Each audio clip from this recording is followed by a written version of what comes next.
Good morning. Welcome to Second Unitarian Church.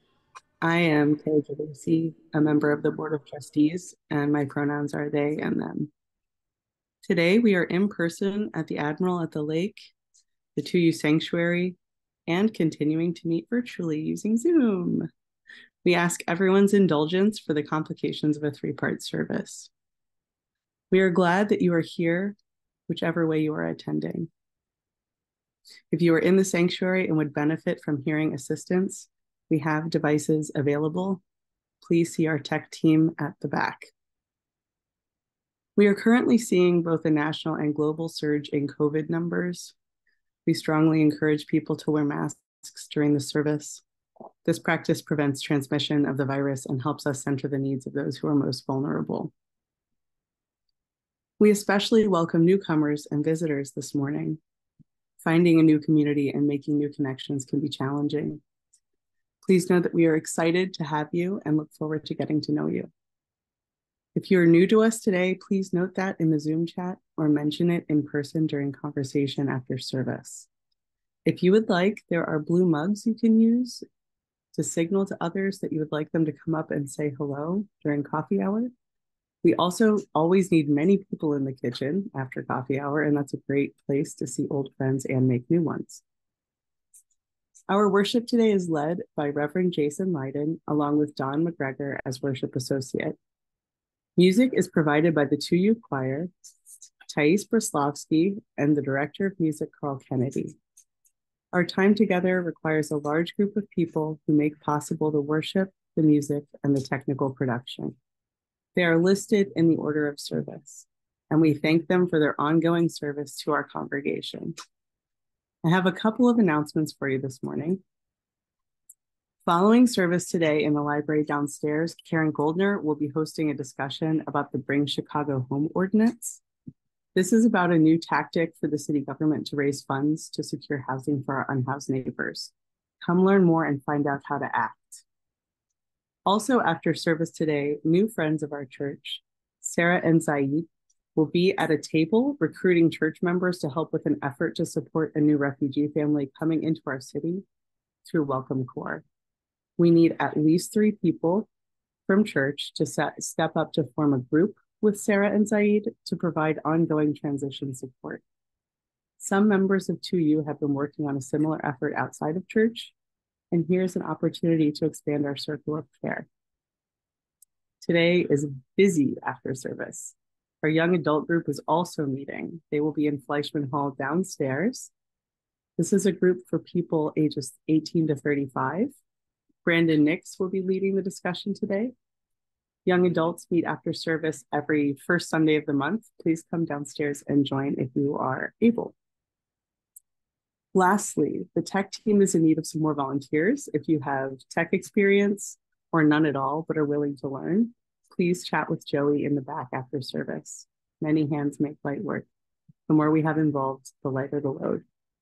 Please excuse my dog's tapping in the background, and I welcome Don to lead us in our call to worship.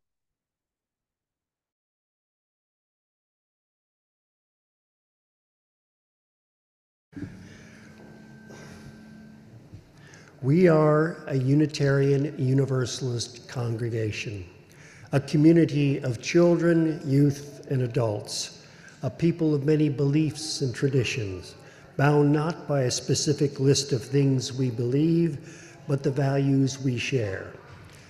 Whether you are joining us for the first time or for the 1000th time, you are welcome here. Whether you believe in God some of the time, all of the time, or none of the time, you are welcome here. Whatever your race, whomever you love, whichever way you move in the world, however much money is in your pocket, you are welcome here.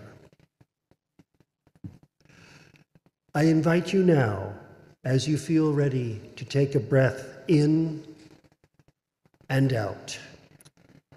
As the music begins, let us enter into our service together.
Thank you, choir. Always a blessing to hear you. In just a moment, Marion here in the sanctuary and Harris at the Admiral will light our chalices, the symbol of our faith. And we light our chalices this morning with these words from Reverend Michelle Collins. As we light this chalice with its freely shared light and freely shared warmth, let us be reminded of the many things that are freely shared with us, and that we may freely share with others. May we lean into generosity shared from the heart that can warm everyone around us.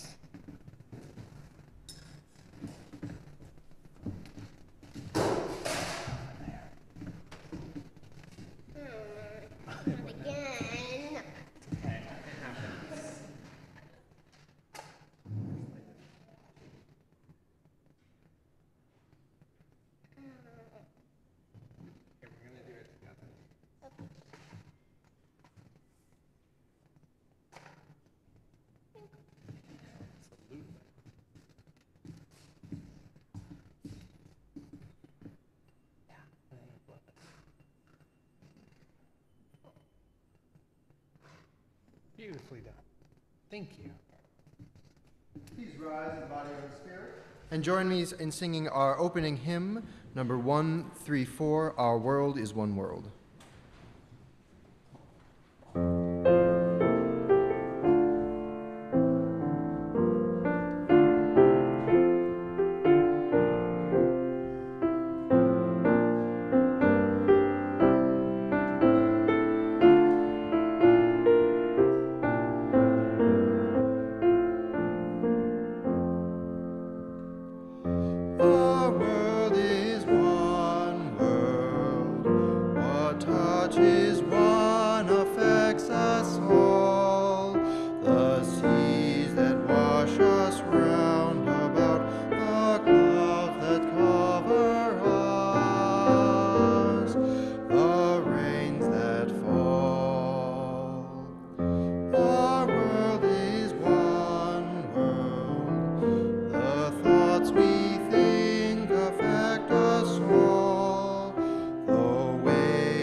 Please continue to stand and join me in reciting our covenant. The words are in your order of service and they're on the screen. We covenant to build a community that challenges us to grow and empowers us to honor the truth within ourselves. We will be generous with our gifts and honest in our communication, holding faithful to a love that embraces both diversity and conflict. Called by our living tradition, we will nurture spirituality within a vision of the eternal, living out our inner convictions through struggles for justice and acts of compassion. Please join me as we sing our congregational hymn, Spirit of Life.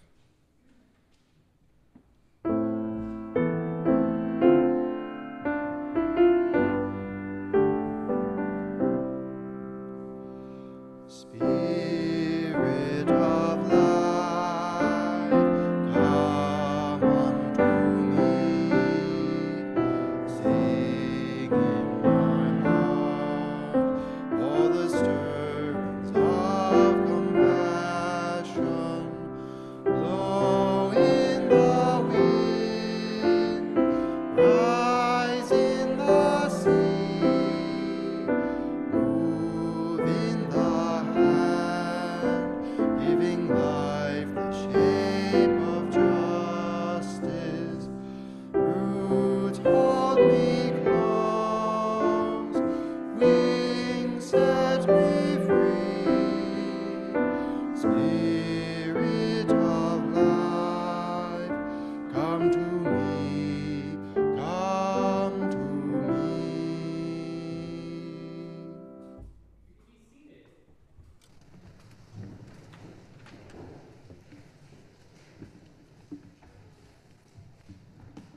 and children at heart up front for our Time for All Ages.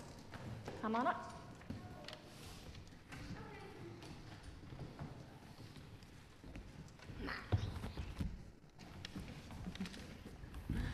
All right, today we have a wonder box. What do you guys think is in here? I feel like hot stuff. Hot stuff? That would be exciting.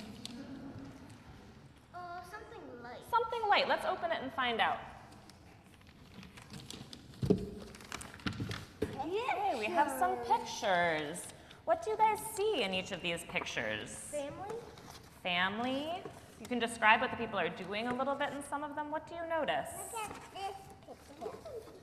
Cooking, and this one people are cooking. Cooking and giving each other food. It looks like they're trying to go camping.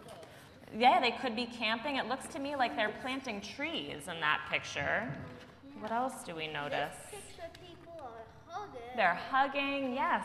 Can I see me? You know what? Thanks for joining us, bud. What's happening in this picture? Someone's giving a person a gift. Someone's giving a person a gift. Yes. And what's happening in this picture? Mommy. It looks like an older brother is helping a younger brother.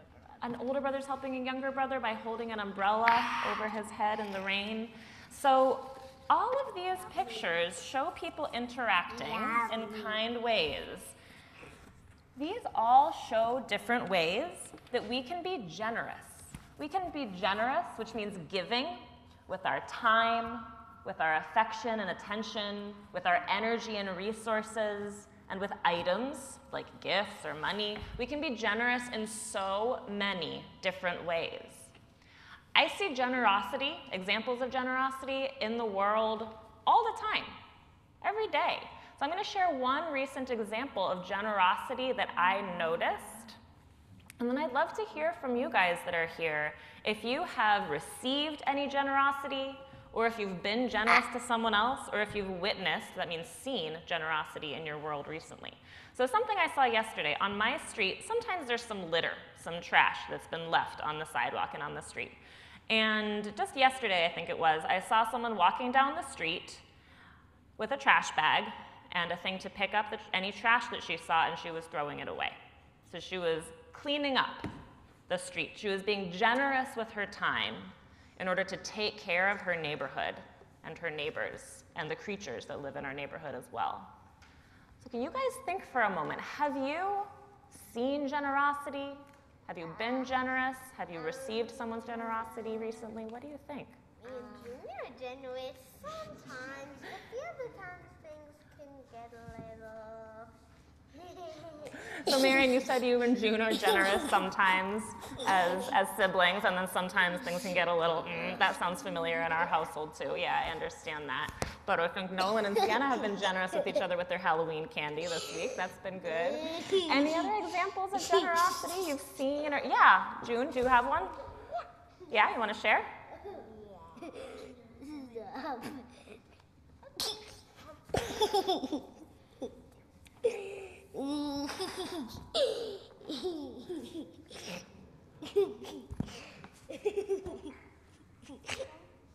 Did you want to share or just thinking about it? By letting June sit in your lap, that's a great one. All right, my friends, so we just saw some pictures showing examples of generosity, and we can be generous in so many different ways, like we said. So I'm going to send you off into the rest of your Sunday and into your week with the spirit of generosity in mind, where you can try to be generous to those around you and notice when you see generosity and when others are generous to you.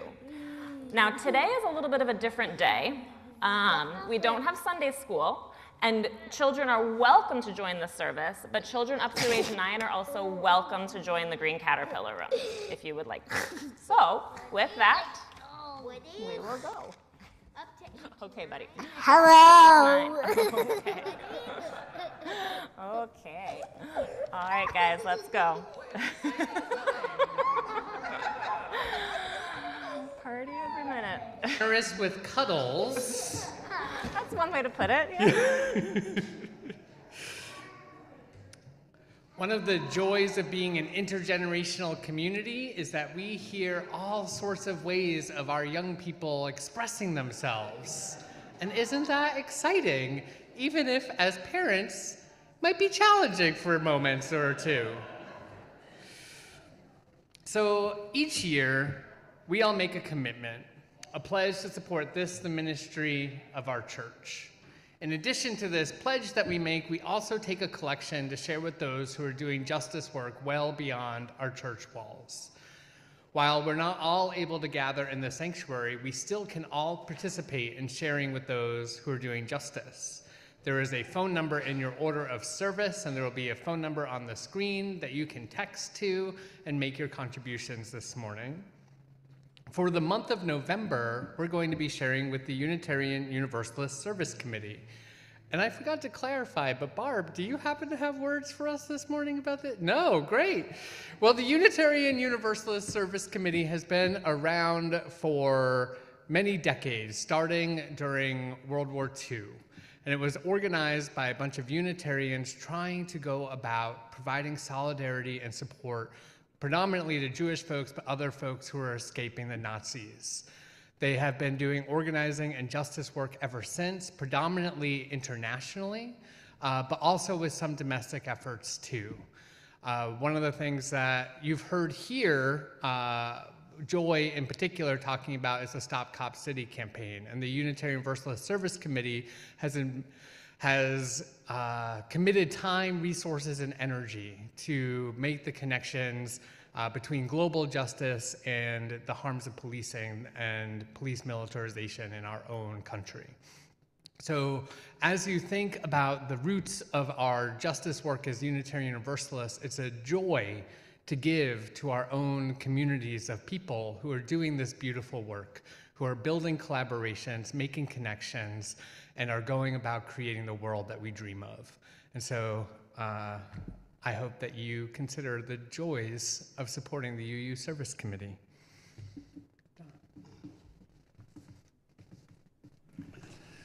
Now, I invite you to join me in reading our offertory words. The words are printed in your order of service and are on the screen. This church is the community of ourselves. Its energy and resources are our energy and resources. Its wealth is what we share. As we contribute to the life of this community, we affirm it and enable its participation in the larger world around us. The offering will now be generously given and gratefully received.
I invite you now, wherever it is that you are, to join me in the spirit of prayer and meditation. Let's start by breathing together.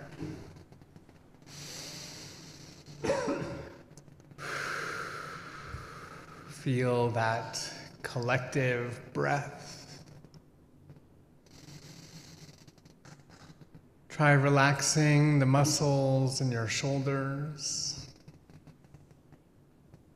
releasing the tension in your neck. Unclench that beautiful jaw of yours and just breathe into this space. We begin always in thanks. Thankful for the breath in our lungs, the beauty of our earth, and the strength of this, our beloved community. We hold in our hearts those who care for family and ill health, those who live with grief or chronic pain, those struggling with addiction or illness, seen and unseen. We are with you. For parents and teachers and all those whose primary spiritual practice is caring for children, we are with you. Pray for our neighbors in prison, for those who are struggling to stay afloat in the midst of poverty, we are with you. We pray for all those living in harm's way, including those in our own very city. As bombs continue to drop in Gaza, as war rages on in Ukraine, as our world struggles with seemingly endless conflicts, we pray that wisdom, compassion, and empathy guide the leaders of our world. May they and we be instruments of a just and lasting peace. Our lives are truly blessed by those who knowingly, with curiosity and courage, face their final days. Into this, our shared silence across space, I invite you now to speak aloud the names of anyone you wish to lift up into the loving support of our community.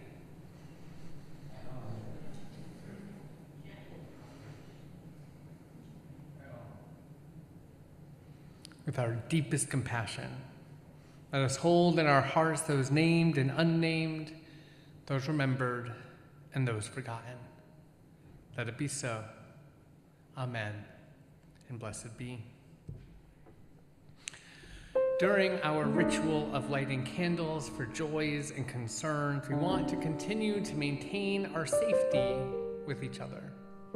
Here in the 2U sanctuary, in a moment, I will invite you to come forward, and then you can light a candle of joy or celebration, concern or sorrow, and at the end of your contemplation and candle lighting, we invite you to use the hand sanitizer that's available.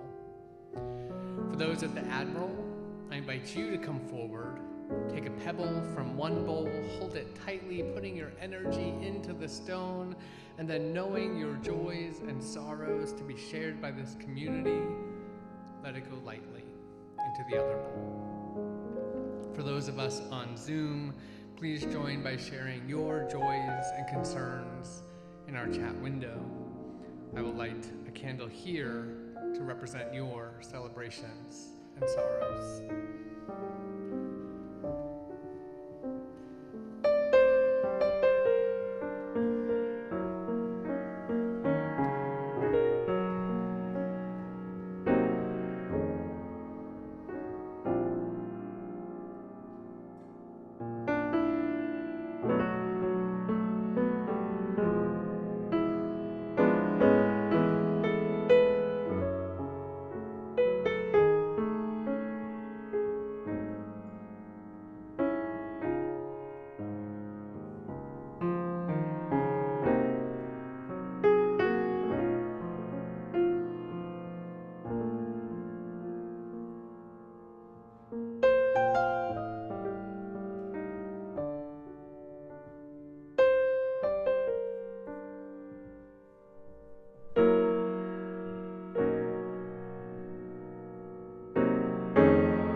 We hold all of these, our shared joys, celebrations, concerns, and struggles close to our hearts.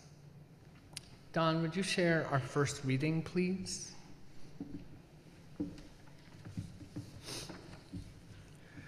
Our first reading this morning is one we have heard before, but a necessary one to hear again. This is Choose to Bless the World by Unitarian Universalist theologian Reverend Rebecca Parker. Your gifts, whatever you discover them to be, can be used to bless or curse the world. The mind's power, the strengths of the hands, the reaches of the heart, the gift of speaking, listening, imagining, seeing, waiting. Any of these can feed the hungry, bind up wounds, welcome the stranger, praise what is sacred, do the work of justice, or offer love. Any of these can draw down the prison door, hoard bread, abandon the poor, obscure what is holy, comply with injustice, or withhold love. You must answer this question: what will you do with your gifts? Choose to bless the world.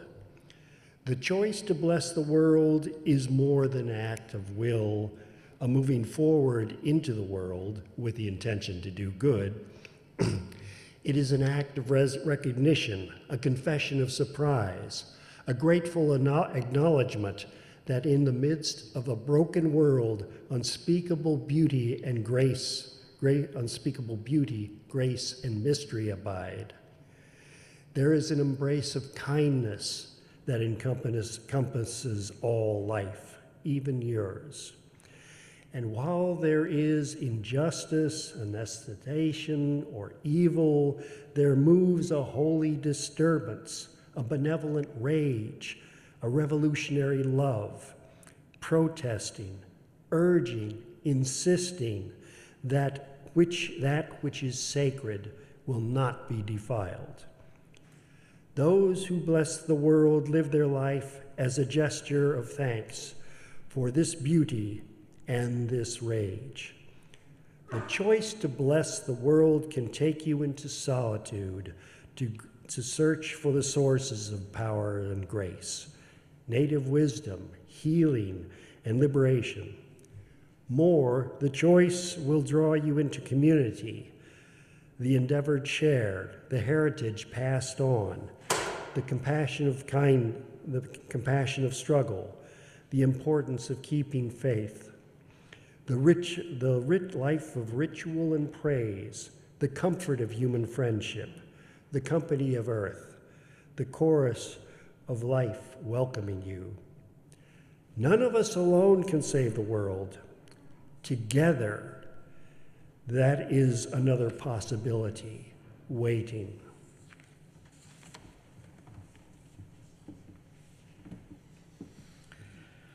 Our second reading is When Giving is All We Have by Alberto Rios. One river gives its journey to the next. We give because someone gave to us. We give because nobody gave to us. We give because giving has changed us. We give because giving could have changed us. We would have been better for it. We have been wounded by it.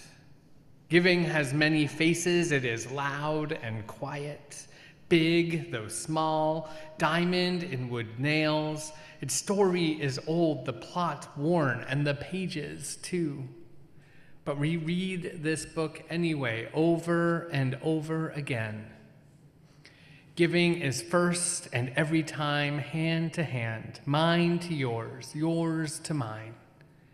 You gave me blue, I gave you yellow. Together we are simple green. You gave me what you did not have, and I gave you what I had to give. Together we made something greater from the difference. Let us hear our anthem.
Amen, choir. Whew. Yes, yes, yes. Draw the circle wide indeed. Thank you. By a show of hands or a comment in the chat, who here remembers the anthology's Chicken Soup for the Soul? You can tell we're Unitarians. By another show of hands, how many of us owned more than 2 servings of Chicken Soup for the Soul? Very few of us. Okay, okay. There was a first serving, a second serving, a third serving, and so on. And then after that, they became very identity specific.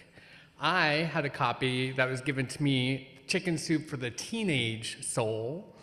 My stepmom had Chicken Soup for the Cat Lover's Soul.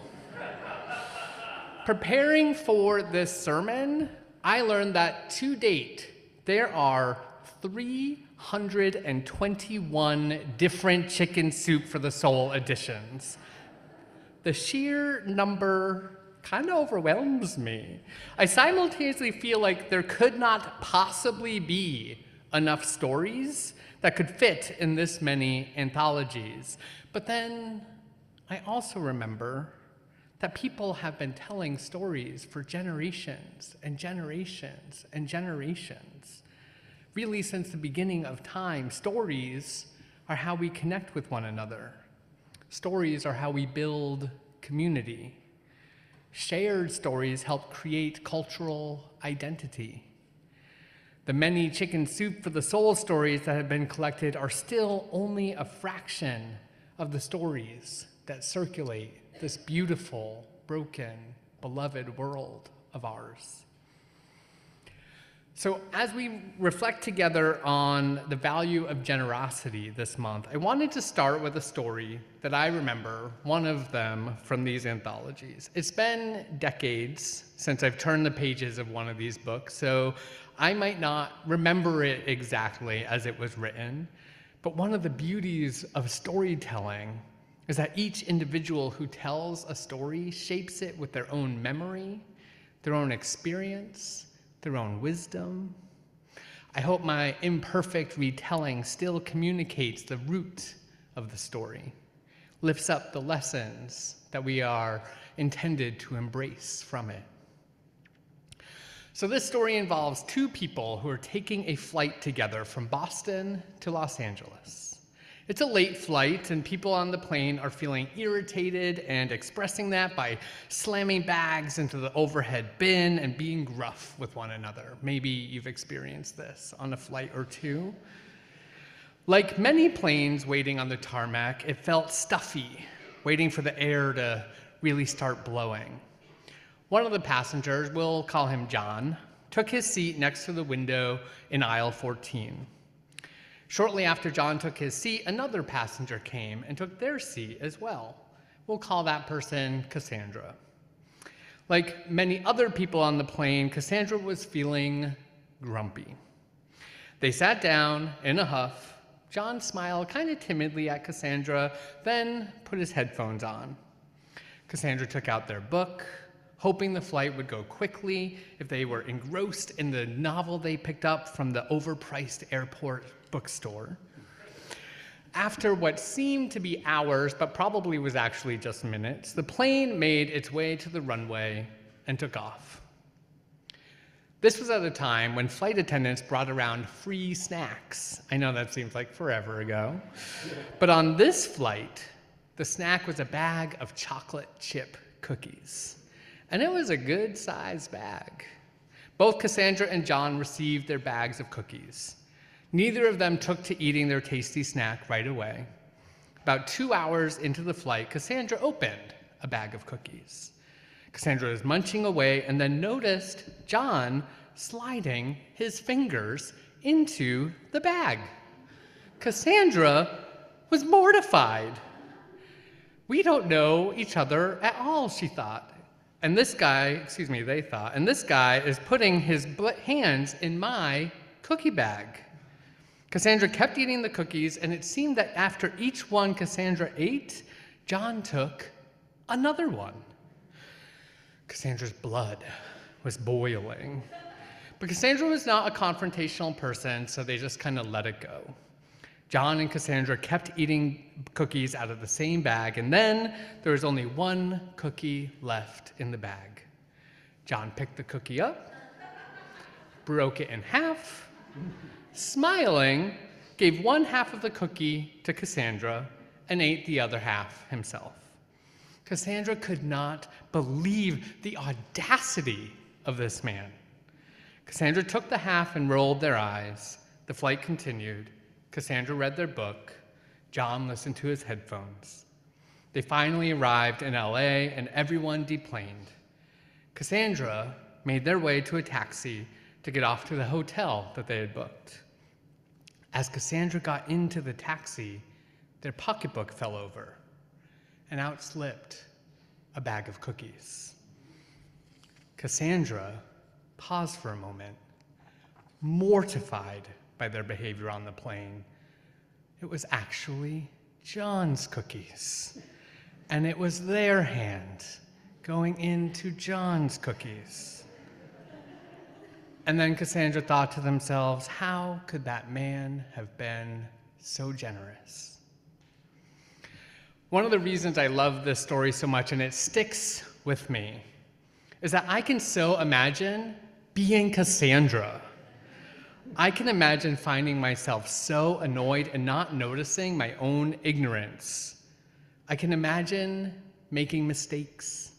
I can imagine embarrassing myself. I can imagine thinking I was so in the right, and then learning that yet again, I was mistaken. One of the things accepting generosity requires is humility. We have reflected some on humility here before. As Unitarian Universalists, we need to practice more humility. We come from a highly intellectual religious tradition that reveres reason and our own minds. We have the freedom to create our own belief systems, and we often somehow discover that our own belief systems just happen to be the most right ones. And while I think everyone across all traditions and no religious community all struggle with self-righteousness, our Unitarian Universalist community needs some specific attention. When have you taken someone else's cookies? When have you been so sure you were in the right, but in fact you come to learn you were wrong? Were you able to practice self-compassion? And remember, everybody does this at times. Or did you shame yourself? Were you embarrassed? Maybe you laughed and told a friend. Or maybe you kind of shoved the experience deep down and tried to ignore it. I know I've done all of these things at different times and with varied experiences of making big and little mistakes. Sometimes I can be kind to myself, chuckle, and move on. Other times, I dwell and dwell and dwell some more. On more than one occasion, I have found myself trying to go to sleep and then get stuck ruminating on some failed experience or another. I mean, come on, brain, get it together. We're supposed to be on the same team. It is sleeping time now. Not the time to be focusing on embarrassment. And yet, it's been more than once that that has happened. I wonder if it's happened to you.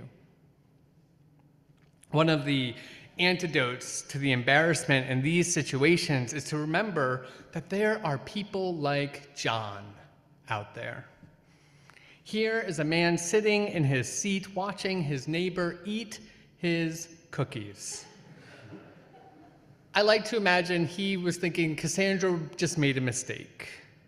Or maybe he imagined Cassandra was just having a hard day and needed a second bag of cookies. Whatever he was thinking, his approach to Cassandra was one of gentle generosity. Sharing a bag of cookies is not necessarily a profound experience, but the lesson is there nonetheless. While we may all remember times we've been Cassandra, what about times we've been John? Have you noticed moments when you acted with generosity to a neighbor, particularly a neighbor you did not know?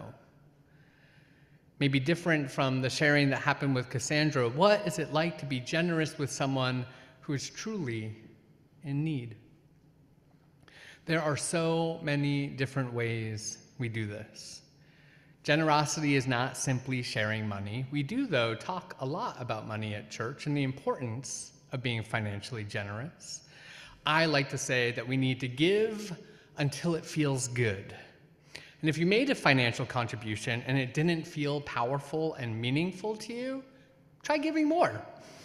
It might trigger the generosity receptors in your brain.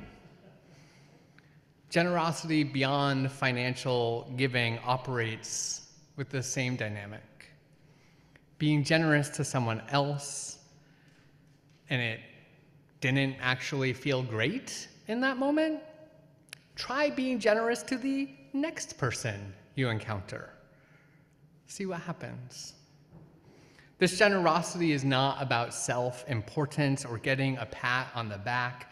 We are invited to practice generosity that celebrates our interconnectedness, a practice of living in solidarity with all of those who are around us.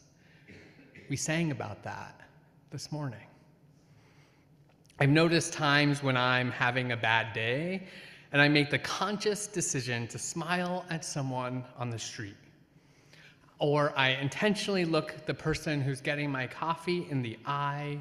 The practice of generosity that I'm experiencing there, it can crack a bit of my cranky shell.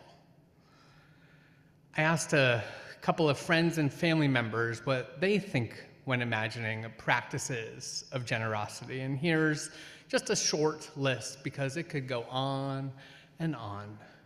But I wonder if any of these resonate with you. Practice being patient with someone who is irritable.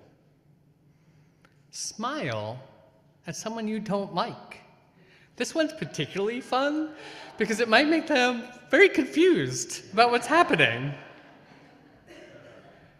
Listen to someone's woes when you don't feel like it. Babysit for someone who needs a break. Make dinner for someone who's hungry. One I recently encountered was you could drop off half a dozen cider donuts to your minister. Very welcome. Another, choose not to escalate things via email. Take 3 deep breaths and think about what is necessary. If escalation is necessary, do it in a way that doesn't include email. Let something go. When you've noticed that you're irritated, choose instead to be unbothered. Our world is in need of more generosity. With a generous spirit, we have the capacity to shift our relationships with the people around us. I wonder what a generous ethic would mean for our global community. Something I'm thinking a lot about right now. This is an aspiration I believe we can dream about, but then do the work to create it. And as we imagine this together, I'm going to ask for your generosity as I lead us once again, for the 3rd time actually, in a short song. And I want us to sing together because music helps us remember what we are called to do in a way that listening to spoken words just doesn't do as well. The words are simple, and the tune is simple as well. And I'll tell you the words, and then I will start singing, and then please, please, please join me. The words are, when the world is sick, can't no one be well? But I dreamed we were all beautiful and well. I'll just say those again. When the world is sick, can't no one be well? But I dreamed we were all beautiful and well. All right. When the world is sick, can't no one be well? But I dreamt we were all beautiful and well. When the world is sick, can't no one be well? But I dreamt we were all beautiful and well. When the world is sick, can't no one be well? But I dreamt we were all beautiful and well. For the world to be beautiful and well, the spirit of generosity must flow freely. Buddhist practitioner Ajahn Chah writes of generosity, some people are afraid of generosity. They fear they will be taken advantage of or oppressed. In cultivating generosity, though, we're only oppressing our greed and attachment. Do you feel greedy sometimes? Maybe not just greedy about money, but greedy about your time, your emotional energy, your patience, your bag of chocolate chip cookies. What if you learned from the Buddhist practice of non-attachment? What might that teach you about your ability to be generous? What if we were not so attached to our rightness or righteousness? What if we were not so attached to our power and privilege? It seems to me that a practice of non-attachment, a practice of oppressing our own internalized greed would get us closer to liberation, closer to love, closer to authentic relationship. But certainly it's not easy. That's why it's called practice. Being generous may not seem all that important. Given the struggles of our world, it may seem silly to practice these interpersonal dynamics. And yet, what is our world but a collection of relationships? Certainly, we must act collectively to transform the injustices of the world, and these small practices of generosity that you incorporate into your life, these are vital for our collective wellness. We're called to keep dreaming of a world that is well, that showers wellness upon all people. The 19th century Unitarian minister Edward Everett Hale offers these words, I am only one, but I am one. I cannot do everything, but still I can do something. And because I cannot do everything, I will not refuse to do the something that I can do. Giving the gift of generosity is something we can all do. Sharing our bag of cookies, even when the other person is acting entitled or oblivious, it can be a gift to us as much as the person we're sharing with. Refuse to ignore the suffering of others. Offer a listening ear or a shoulder to cry on. Try assuming good intentions, even when it's hard to do. Remember, our human family is responsible for one another, and we are each called to do our part. Let it be so, and amen.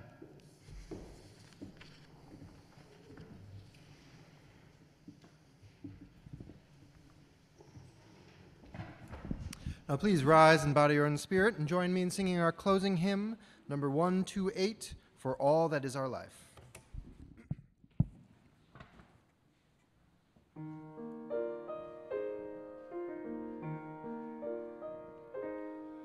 For all that is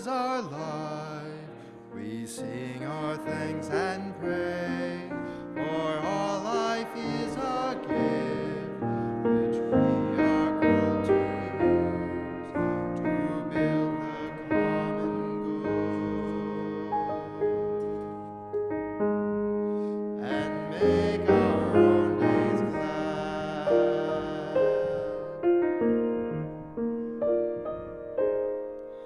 For need which others serve, for services we give, for work and its rewards, for hours of rest and love, we come with praise and thanks. For all that is alive,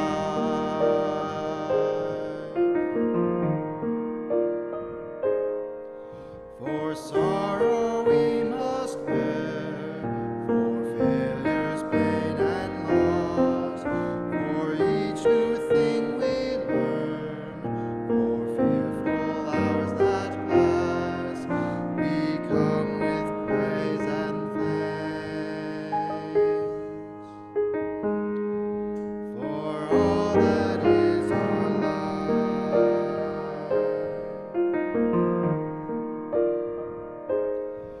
for all that is alive, we sing our thanks and praise, for all life is a gift, which we are called to use to build the common good and make our own days glad.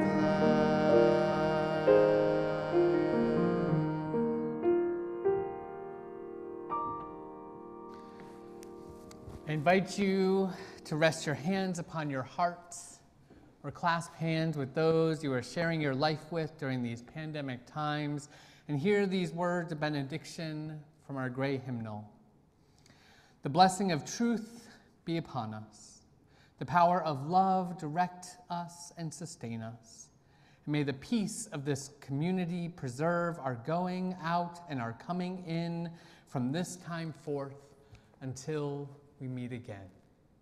Go in peace, beloveds.